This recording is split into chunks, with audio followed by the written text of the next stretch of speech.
Hey, I'm Emily Parker. Life used to be pretty sweet.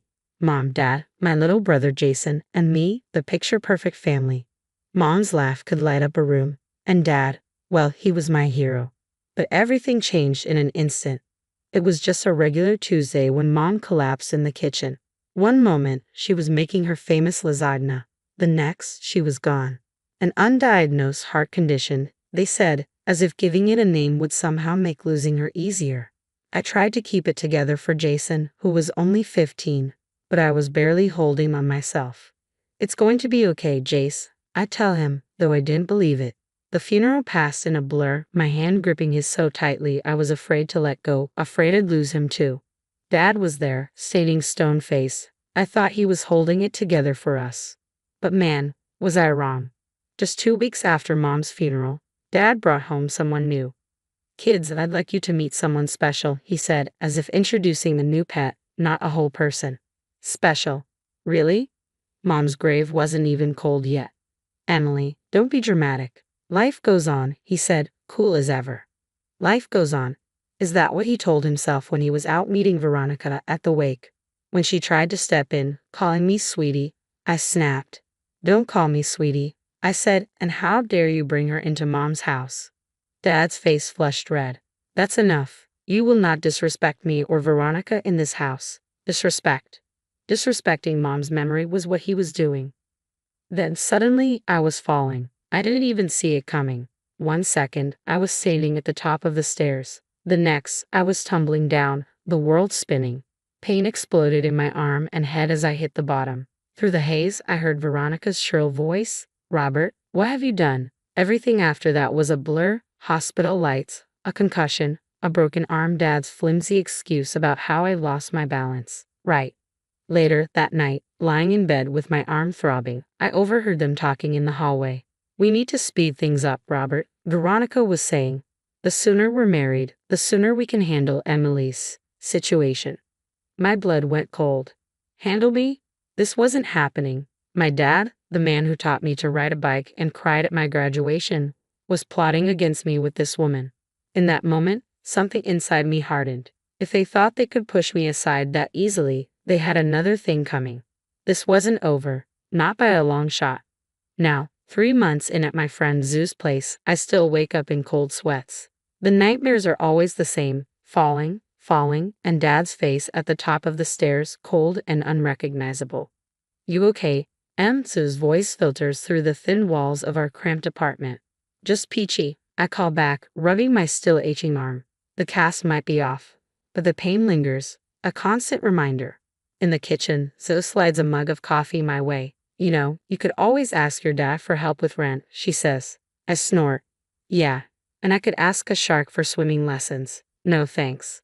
Later, sorting through Mom's old papers, I find myself wondering how much longer I can keep going like this. But one thing's for sure. I'm not giving up and I'm not going back.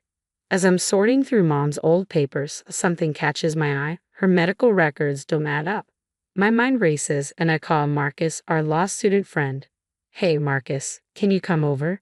Bring those legal eagle eyes of yours. Something's off about Mom's death certificate." An hour later, we're sprawled out on Zoo's living room floor, papers everywhere. Marcus points to a section. "Look at this," he says. "Your mom's prescription dosage changed drastically a week before she died." Zoe peers over his shoulder. Could it be a mistake? I shake my head. Mom was meticulous about her meds. This doesn't make any sense. We keep digging, poring over bank statements and old emails. The more we pull, the more the threads start unraveling. "Oh my God," Zoe whispers, staring at her laptop. You need to see this." She turns the screen to show me an old company newsletter. There's Dad, his arm around a familiar blonde.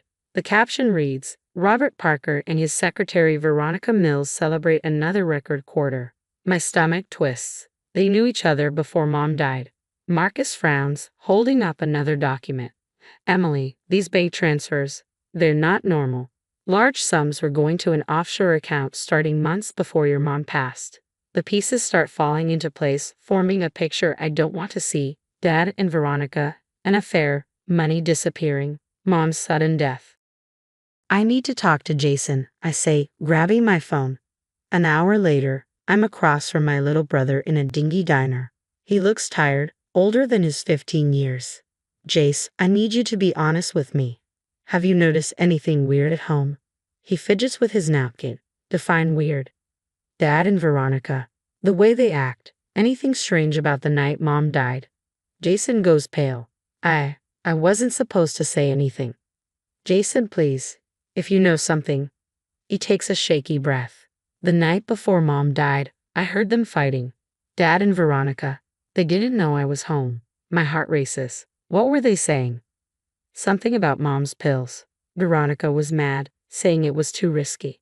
Dad said they had no choice, that Mom was going to ruin everything.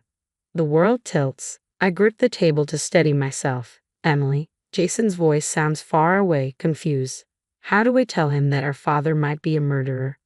I don't know yet, Jace, I say, reaching for his hand. But I promise I'm going to find out. I'm going to make this right.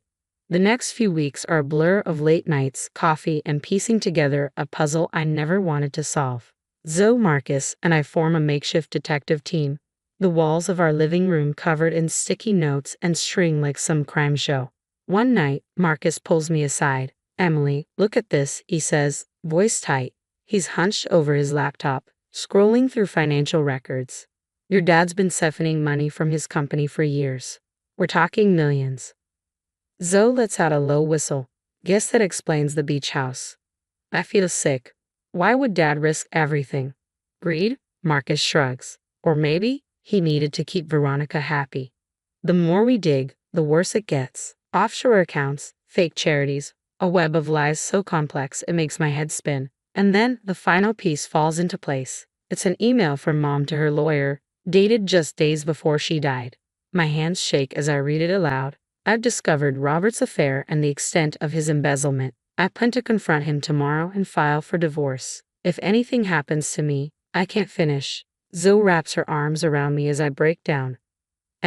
Marcus says gently, we need to consider the possibility that your dad killed her. I choke out, oh God, he killed her. The next day, we're sorting through Mom's old medical records when my phone buzzes. It's Dad. I hesitate before answering. Emily, we need to talk, he says, his voice cold, unrecognizable. We agree to meet at a cafe near his office. As soon as I sit down, he cuts straight to it. Whatever you think you're doing, it needs to stop. I swallow, keeping my voice steady. I don't know what you're talking about. He leans in, his eyes hard. Don't play dumb. I know you've been digging around, asking questions. It stops now, or there will be consequences. Are you threatening me? I'm warning you. Keep this up, and Jason's college fund disappears. And maybe I'll have to mention your mental health issues. Grief can do funny things to the mind after all. I feel like I've been slapped. You wouldn't dare. Try me. He stands, smirking. Be smart, Emily. For once in your life. As he walks away, I spot Veronica waiting by his car, fidgeting nervously. Our eyes meet for a moment, and I see it. Fear, guilt. That night, I lie awake, replaying Dad's threats, Mom's face, imagining her last moments. By morning, I've made a decision. I'm going to the board, I tell Zoe and Marcus over breakfast. Zoe nearly chokes on her toast. Are you sure? That's a big step. I nod. It's time. We have enough evidence. They need to know who's really running their company. Marcus looks at me, worry etched across his face. Emily, this could backfire. Your dad's powerful. He could make your life hell. He already has, I reply, my voice steady and hard. I'm done being scared, done letting him win. I spend the next hour on the phone, finally reaching the board secretary. I need to speak with the board immediately. I tell her, my heart pounding. It's about Robert Parker, and it can't wait. As I hang up, a strange mix of terror and determination settles over me. This is it, the point of no return. Whatever happens next, there's no going back. But as I think of Mom, of Jason, and of everything we've lost, I know this is the right choice. The next day, I turn to Zoe and Marcus. The meeting's set for tomorrow. Let's get ready to blow this whole thing wide open. My hands are shaking as we walk into the boardroom. Zoe squeezes my arm, and Marcus gives me a reassuring nod. The board members stare at us with expressions of curiosity and impatience. Miss Parker, the chairman says, you have our attention. What is this about? Take a deep breath and begin, laying everything out: the embezzlement, the affair, the suspicious circumstances surrounding Mom's death. With each revelation, the tension in the room deepens. These bank statements clearly show the money trail, Marcus explains, pointing to a slide. One board member leans forward, frowning. Are you suggesting Mr. Parker killed his wife? We're presenting evidence of financial crimes and a pattern of deception, I say carefully. My mother's death occurred under highly suspicious circumstances. By the time we finish, the room is in an uproar. The chairman stands, his face grim. Miss Parker, thank you for bringing this to our attention. Robert Parker will be suspended immediately, and we'll launch a full investigation. As we leave, my phone explodes with notifications. The story's breaking, with Dad's face plastered across news sites. The words fraud and scandal are everywhere. In the days that follow, it's like watching a house of cards collapse. Dad's friends turn their backs, his country club membership is revoked, and even Veronica bails, fleeing to her sister's place in Florida. Jason calls me, his voice shaky. Can I come stay with you? I can't be in this house anymore. Of course, Jace. I'm coming to get you right now. When the police get involved, they dig deeper than we ever could. They can't prove Dad murdered Mom, but the evidence of financial crimes is overwhelming. I watch from Zoo's apartment as they lead him away in handcuffs, his face ashen. Months pass, and I pour myself into writing, transforming our ordeal into a book. It's painful to relive it all, but it's also cathartic.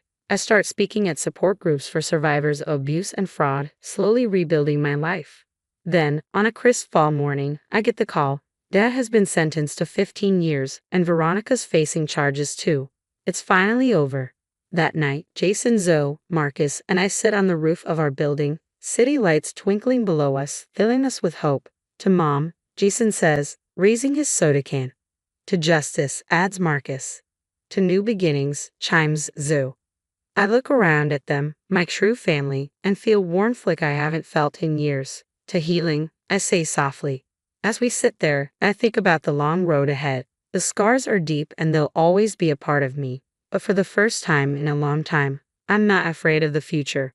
I'm ready for it. I look up at the stars, imagining Mom smiling down on us. We did it, I whisper. We made it right.